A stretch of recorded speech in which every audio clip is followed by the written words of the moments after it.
bonjour à toutes et à tous. Moi, je suis Chase Cormier et je suis là avec mon co-animateur Joseph Ponce et on vous dit bienvenue à notre deuxième épisode de Char éveillé. Et cette fois-là, on a un épisode très spécial. C'est un épisode de l'Halloween. Et moi, je suis pas un gros expert de ce sujet-là, donc je vais laisser ce thème-là pour des experts. Donc, Joe, c'est à toi, Joe. Premièrement, on est où? On est au bureau d'AOC, dans la gare, au centre-ville de Lafayette, en Louisiane. C'est nous, Chalet Veillé, notre cher podcast francophone, franco-louisianais. Alors, bienvenue à notre deuxième épisode. C'est une petite émission spéciale de l'Halloween. On a notre premier invité aujourd'hui, Rachel Doherty, que vous allez rencontrer bientôt. On voulait juste dire merci à ceux et celles qui nous ont aimés sur Facebook et regarder notre premier épisode sur Facebook et YouTube. C'est très... on a reçu beaucoup de vues, beaucoup de choses. Donc, on veut dire juste merci à vous. En plus, on voulait parler d'un événement qui va se passer au Verse Beer Garden, au centre-ville de Lafayette. C'est Franco Happy Hour, c'est tous les mercredis après-midi de 5h à 7h et c'est là où on se trouve pour discuter de n'importe quoi en français, en char, en veille, tous en français là-bas, avec tout partout, tout quelqu'un quoi. Donc Rachel Doherty, elle est doctorante à l'Université de Louisiane à Lafayette, ici. De 2017 à 2018, elle était stagiaire doctorale auprès de la chaire de recherche du Canada en études acadiennes et transnationales à l'Université Sainte-Anne, dont le titulaire est le professeur Clint Bruce. Elle est née en Oklahoma et a grandi en Géorgie, où elle a fait son baccalauréat en français à l'Université de North Georgia. Après avoir déménagé en Louisiane en 2013, Rachel a obtenu une maîtrise en français de ULL en 2016. Son projet de doctorat en études francophones sous la direction de M. Barry-Jean Ancelet se propose une analyse des sorcières et des loups-garous dans les littératures émergentes en Acadie et en Louisiane. Alors bonjour Rachel, comment ça va? Bonjour Joseph, je vais bien, merci. Merci de m'avoir invité pour parler de ma fête préférée hors du Mardi Gras. Avant que je suis venue en Louisiane, l'Halloween, c'était ma fête préférée. Et c'est probablement la raison pour laquelle j'ai décidé d'étudier la présence des icônes occultes du folklore dans la littérature contemporaine. Et en Louisiane, ce que j'ai noté, c'est qu'il y a une tendance chez les écrivains aujourd'hui de s'identifier avec le loup-garou. Mais en Louisiane, comme tu le sais bien, étant un Louisianais de naissance, beaucoup de monde en Louisiane prononce le mot comme loup-garou. Oui. On entend également, je dirais, loup-garou et roux-garou avec un R. Et est-ce que ça se dit ailleurs dans la francophonie ou c'est qu'en Louisiane on emploie le R plutôt que le L pour loup-garou? J'ai trouvé une instance dans l'ouest du Canada, dans les populations, dans la poésie métisse, qu'il y a des instances de l'orthographe avec un R. Il y a une professeure à Alberta qui, elle a identifié des poètes qui écrivent en anglais, mais ils emploient beaucoup de mots français et ou aussi des mots créolisés, c'est-à-dire hybrides. Et eux aussi, ces poètes-là, ils parlent du loup-garou, mais ils le prononcent de cette façon aussi. Et donc, c'est le résultat, c'est juste le résultat d'un manque de standardisation de langue pendant les périodes de colonisation, d'isolation de ces groupes francophones. Et alors, il y a des fois, on voit, surtout sur Internet, dans les commentaires, des débats sur l'orthographe du mot. Est-ce qu'on peut écrire loup-garou, même si on le prononce de cette façon, est-ce que c'est correct? Et moi, je suis de l'avis que, bah oui, c'est correct parce que ça reflète la prononciation du mot dans la région. Donc, c'est juste de l'écrire de cette façon. Mais aussi, d'une perspective folklorique, je dirais, le monstre, la créature telle qu'il existe en Louisiane, n'est pas pareil que le monstre duquel il prend ses origines, c'est-à-dire le loup-garou européen. Et c'est de la France où cette légende vient. La France, c'est le pays, la société européenne occidentale où on trouve la plupart des légendes des loups-garous. Donc, pardon, vous voulez dire que le loup-garou, en fait, est différent du loup-garou, enfin, de loup-garou en France. Les deux sont pas les mêmes créatures folkloriques. Oui, il y a beaucoup de similarités, bien sûr. Ce sont des métamorphes, c'est-à-dire c'est un homme ou une personne qui peut se transformer en animal. Et comme tout le monde sait, le loup-garou hollywoodien ou le loup-garou de la culture populaire occidentale en général, c'est un homme qui est mordu par un monstre, un loup. Diabolique pour la plupart. On ne sait pas, des fois, on ne sait pas les origines d'où vient ce loup qui est féroce et qui mord de quelqu'un. Et puis, lors de la pleine lune, il se transforme en loup, il s'attaque aux personnes. Et puis, il a... on ne sait pas, il y a des variations dans les histoires, mais il essaye de ôter le charme. Donc, est-ce qu'on a toujours en Louisiane, est-ce que le loup-garou se transforme quand la pleine lune sort Oui, il y a dans la plupart des légendes ou des descriptions du loup-garou, on parle juste de la nuit. Alors, ce que pour la plupart, j'ai étudié les légendes en Louisiane et puis en Acadie, c'est-à-dire dans les provinces maritimes au Canada. Aussi un peu au Québec, mais moins au Québec qu'en Louisiane et en Acadie. Et ce qu'on trouve, c'est qu'il y a une structure de l'histoire de la description du loup-garou qui est assez répandue. Et ça se passe toujours la nuit. Des fois, il y a des descriptions de la lune ou de la brillance de la lune, mais parfois non. Et la différence primaire, c'est que la description du monstre n'est pas toujours un loup. On entend pour la plupart que c'est un chien noir, énorme, monstrueux, c'est comme un chien diabolique, avec des yeux rouges brillants. Et ça aussi, c'est quelque chose qu'on retrouve en France. Mais on ne dit pas que c'est un loup. Ce qui est intéressant et logique, parce qu'enLouisiane, il n'y a pas de loup. Au Canada, oui. Est-ce qu'il y en avait à l'époque, peut-être? Oui, peut-être. Mais pas quand les Français sont arrivés. Non, je pense, peut-être, mais je pense que dans le sud des États-Unis en général, il y avait un loup rouge. Un loup rouge. Il y avait les coyotes. Il y a toujours des coyotes, il y a des ours. Oui. Puis pas mal de chiens. Donc peut-être avec un genre de mélange, on pourrait voir quelque chose. Peut-être, mais ce que j'ai trouvé, c'est que les légendes en Louisiane sont très similaires en ce qui concerne la structure qu'aux légendes qu'on retrouve en Acadie. Avec certaines d'autres influences peut-être. Juste en ce qui concerne l'environnement ou la capacité d'une personne de se transformer en différents animaux. Mais pour le monstre, le monstre qui est un chien, on retrouve que c'est pour la plupart, même en Acadie au Canada où il y a des loups, où il y avait des loups, on trouve que pour la plupart, c'est une histoire de quelqu'un qui se promène tard le soir. Donc, il est sur son chemin chez lui et il y a un chien qui croise son chemin. Le chien le menace et essaie de combattre la personne. Et puis, cette personne se rappelle qu'il a un couteau dans sa poche.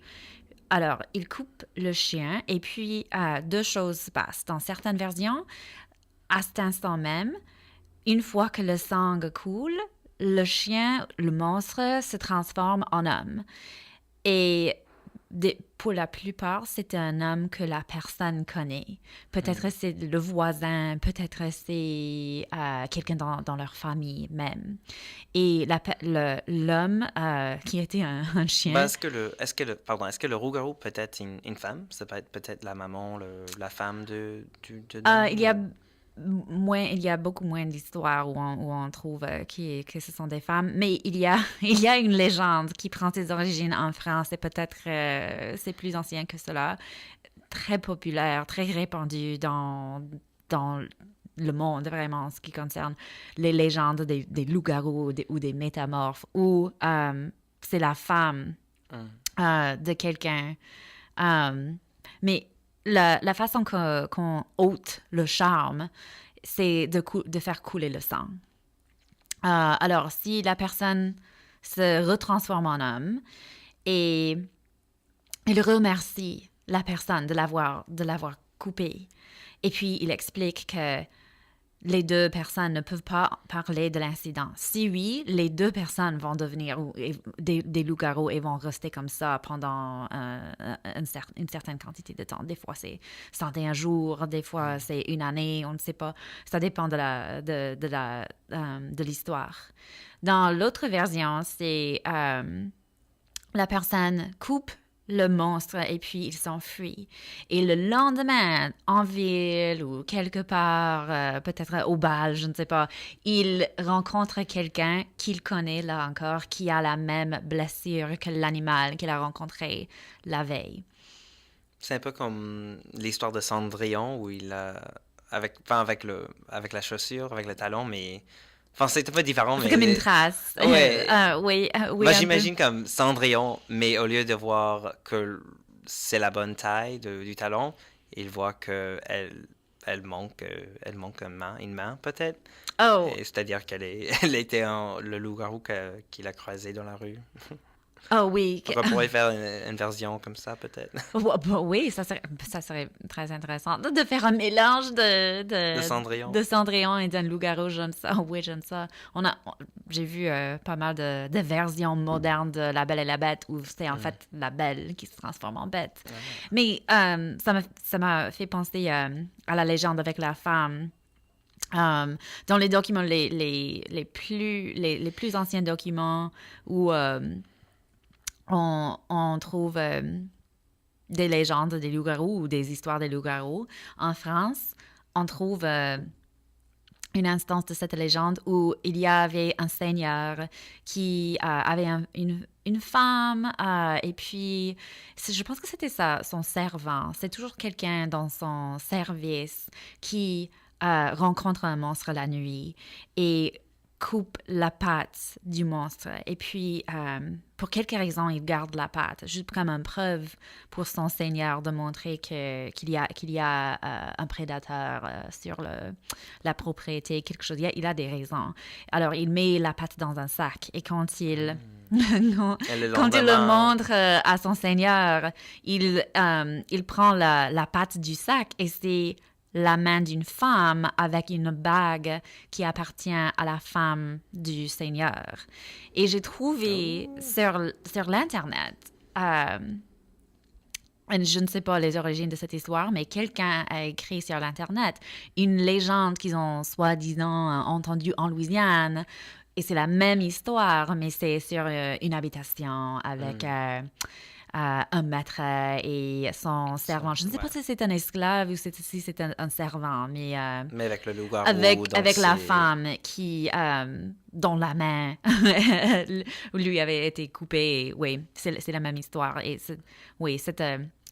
cette histoire de la main coupée. Mais je pense que souvent répandue. le folklore entre la France, entre l'Acadie, entre la Louisiane se croise souvent. On a beaucoup de liens avec les... Ah oui, oui, oui. Et c'est comme ça partout dans le monde. On retrouve les mêmes histoires partout dans le monde. Mais j'imagine dans tes études, tu trouves souvent ce cas-là. Ah oui.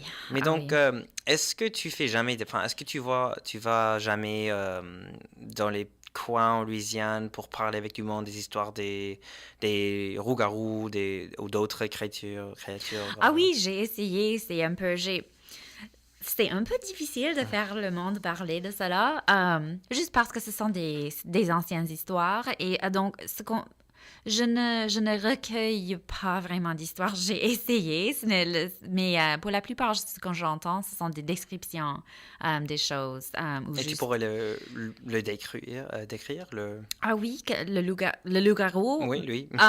Oui, pour la plupart, le monde en Louisiane dit que ce n'est pas un chien, c'est un monstre. C'est moitié chien. Ce n'est pas un loup. Parfois, il y a des personnes qui disent qu'il peut se tenir debout. Il a presque toujours les yeux brillants, qui brillent rouge ou peut-être jaune. Mais je pense que c'est rouge pour la plupart. La raison pour la cause de la lycanthropie, l'état d'être un loup-garou, c'est pour la plupart qu'il a fait une transgression religieuse.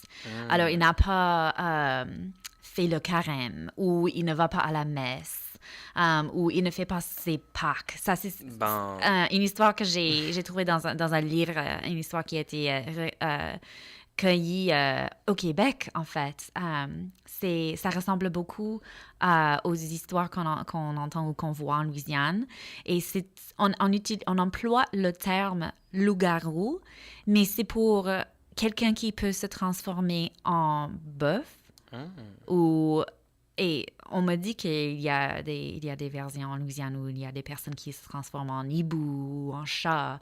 Et on utilise... Puisqu'ils ont fait quelque chose de mauvais au niveau religieux. Oui, ils ne disent pas leurs prières. Mais dans ce cas-là, moi, je deviendrai immédiatement loup-garou prochaine pleine lune parce que ça fait longtemps que je suis allé à la messe. Faut avouer. C'est ça. Et alors, je me suis demandé, est-ce que les protestants peuvent être des loups-garous? Non, c'est que les catholiques. C'est que des catholiques. Que des mauvais catholiques. Des mauvais catholiques. D'accord. Alors, moi, je deviendrai jamais un loup-garou. C'est dommage. Dommage. Donc, Rachel, en plus, parfois, les gens, ils veulent pas parler de loup-garou, mais est-ce qu'il y a du monde qui écrit des histoires? Je sais qu'il y a beaucoup d'histoires, beaucoup de contes de France qui parlent de ça, mais est-ce qu'il y a de l'écriture ici en Louisiane au sujet de loup-garou, de roux-garou? Oui, la raison pour laquelle j'ai décidé d'étudier le folklore du loup-garou, c'est parce que j'ai trouvé un courant chez les poètes contemporains de s'identifier comme des loups. Il y a d'autres personnes qui ont remarqué cela aussi, mais personnellement, je me suis dit, wow, ça c'est fascinant, tous ces poètes, et c'est un petit monde d'écrivains francophones en Louisiane, et pourtant, il y a au moins 4 poètes qui sont assez connus, qui... dans leur poésie, ils écrivent de la perspective du loup-garou. Oh, wow. Mais le loup-garou, juste en ce qui concerne la culture populaire en Louisiane, il est partout. Mm-hmm. Il y a des marques de bière, il y a le Blue Dog de Rodrigue, qui est une icône de Lafayette.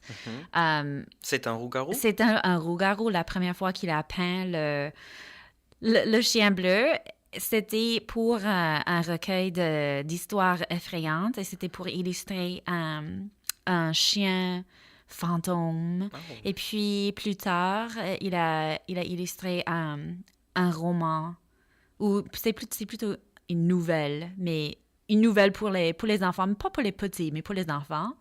Et c'était une histoire d'un loup-garou, et c'est le Blue Dog qui joue le rôle d'un loup-garou. Mais oui, ma littérature préférée de la Louisiane est la poésie lycanthropique des poètes contemporains, dont j'ai des exemples, si tu... oui. Eh oui, donc je vais lire un poème du recueil de poésie de Deborah Clifton, une poète créole noire qui a enseigné à l'Université de la Louisiane pendant très longtemps. Et ce recueil s'appelle Astor la louve, et elle écrit de la perspective d'une louve. Mais c'est une louve-garou. Le personnage, elle peut se transformer en chien, en louve et elle vit avec un homme mortel. Elle s'est mariée avec un homme. Et lui, il sait qu'elle est louve-garou, mais pour leur mariage, pour la respectabilité, elle arrête de se transformer, elle arrête tout cela, mais elle ne peut pas le supporter, évidemment. Et ça pose des problèmes pour son mari, principalement. C'est intéressant comme ça. Alors, allez. OK. Ce poème s'appelle « Chanson de la louve ». Malheur dans la lune, malheur dans mon cœur. Amour dans un autre la vie, changé en bonheur. Feu follet, t'es mené moi dans un monde au loin. Tout qui chose m'a quitté, de mon cœur tes pas prends soin. Jour et nuit, m'a cherché toi, cherché contacter, et dans ton âme, la vérité au bout de ton esprit. Fantôme dans la lune, fantôme dans ton cœur, amour la louve, fantôme crié, lâchez-moi douleur. Mais oui, les thèmes de l'amour, de la déception et de la déception avec le mariage, surtout principalement, et des attentes entre les hommes et les femmes, mais aussi la façon que on se transforme ou on s'arrête de vivre de façon authentique ou chez les femmes dans le Sud, surtout. Oui, il y a une certain genre sujet de féminisme. Ah oui. Qui est très Quand est-ce que c'était écrit, cet poème? En 1999. Donc c'était un peu avant, surtout en Louisiane, la poésie féministe, c'était un peu avant, on s'entend. Pas vraiment. C'est la fin des années 90, mais encore toujours dans le Sud, oui, surtout dans des populations, disons, traditionnelles, exactement. catholiques. C'est ce que j'essaie de dire. Oui, être féministe, c'était un peu osé, même à l'époque. Oui. D'accord, mais c'est intéressant. Est-ce que toi, tu écris de la poésie ou non? J'essaie. J'écris une thèse. De la perspective d'une louve-garou? Non? Un jour, j'espère bien. Non, j'ai étudié... Mais non, t'es protestante, donc pas possible. Oui, c'est pas possible, exactement. Un jour, j'espère bien écrire un recueil de poésie basé dans les recherches que j'ai faites pour ma thèse. J'ai des idées plutôt pour... un recueil basé sur les légendes de sorcellerie, parce que j'étudie aussi la sorcellerie dans des communautés minoritaires francophones, surtout en Acadie. Mais pour l'instant, j'ai beaucoup d'autres projets d'écriture. Donc, un jour, oui, en fait, on devrait mentionner peut-être le blog d'Ashley Wilson-Michaud, elle qui... je ne sais pas si vous connaissez, mais le blog Prairie des Femmes, c'est fait par Ashley Michaud. Et à cette heure, elle est en train de faire un genre de série de poésie en français par des franco-louisianaises, donc que les femmes. Et je pense que toi, tu faisais partie de ça, n'est-ce pas? Oui, je lui ai envoyé un poème parce que j'ai essayé. J'ai des notes. J'avais des odes d'un poème que j'avais écrit en anglais, mais j'étais sur une plage en Nouvelle-Écosse et j'ai pensé à la Louisiane et que le fait que je reverrai bientôt la Louisiane et que en Louisiane, je savais que la Nouvelle-Écosse allait me manquer. Ouais, c'est toujours comme ça. Oui, c'est comme ça. Donc, et je trouve qu'il y a une population à Lafayette de jeunes francophones qui ont fait ce même trajectoire, qui ont cette identité franco-nord-américaine et même nos accents et nos façons de parler ont été influencés. En tout cas, je l'ai écrit, elle a bien aimé et parce qu'elle a dit, elle aussi, elle a eu cette même expérience d'aller en Nouvelle-Écosse, de voir l'Acadie et puis de revenir en Louisiane. Mais en tout cas, oui, donc il y a pas mal de femmes en Louisiane qui écrivent en français et c'est grâce à ce beau projet que il y a des personnes qui deviennent plus conscientes de cela. Ouais. Je savais qu'elle faisait cela et je lui avais dit, ah oui, peut-être un jour, je vais retravailler quelque chose. Et puis, 3, 4, 5 personnes dans une semaine m'ont demandé, hey, est-ce que tu savais qu'elle fait cela? Est-ce que tu as écrit? Tu devrais lui envoyer quelque chose. Et je me dis, OK, je vais faire ça. OK. Oui, non, Donc, mais c'est pas... Parce que souvent, je pense qu'aux événements francophones en Louisiane, on trouve beaucoup d'hommes. C'est vraiment... Beaucoup d'hommes sortent pour enfin, parler en français avec nous. Mais on aime bien voir les femmes, parce que je pense que les femmes... Ashley dit souvent que ce sont les femmes qui portent la culture d'une génération à l'autre. oui, c'est ça. Et je pense que c'est vrai, c'est vraiment les femmes qui sont les porteurs de la Oui. culture et de la langue. Donc, c'est important de montrer ça. Donc, oui. Donc, j'ai une dernière petite question pour toi, Rachel. D'accord. Est-ce que tu crois que le loup-garou est là quelque part? Est-ce que tu crois qu'il est un vrai animal ou créature? Oh, j'espère bien. Je ne sais pas. Quand est la prochaine pleine lune? Est-ce qu'on va le voir? Je pense que c'était, il y avait une pleine lune récemment, mais j'espère que pour l'Halloween, je pense que le loup-garou, vraiment, c'est un peu cliché, mais je pense qu'il y a un côté garou de tout quelqu'un, vraiment. Ouais. Que tout le monde a une tendance D'être un d'être loup-garou. un loup-garou, de se transformer en une personne plus animale, plus sauvage. Et je pense que c'est nécessaire de temps en temps. Ah, c'est même poétique, ça. Ben, Rachel, c'était très, très, très bien de te parler de ça. Ta recherche est vraiment intéressante. Merci. D'autres commentaires, non? Joyeuse Halloween. Joyeux Halloween à toutes et à tous. Ben, merci pour avoir écouté notre cher podcast, deuxième épisode, Chat éveillé, avec moi, Joseph Ponce. Et suivez-nous sur Facebook, YouTube. Et merci bien. Au revoir. Au revoir.